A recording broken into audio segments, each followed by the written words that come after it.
omahe Mbah Joko endi? Lah iki omahe Mbah Mohesa, Mbok. Reko ngimpi ya? Ngimpi apa wong ngono dayoh jarine? Lah kok Reko ngerti? Omahe Mbah Joko nang ndi? Omahe Mbah Joko nang dhuwur langit. Ndak cuma mlocot nang dhuwur langit. Lah wong wis sedo kok digolek-goleki.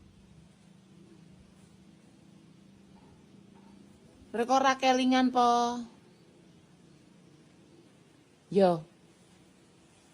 Kok kaya wong mikir sih. Yo.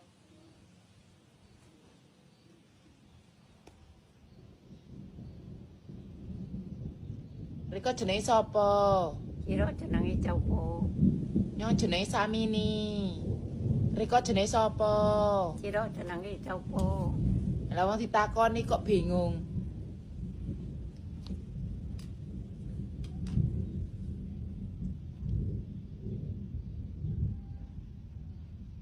Penak ra ana ngarep.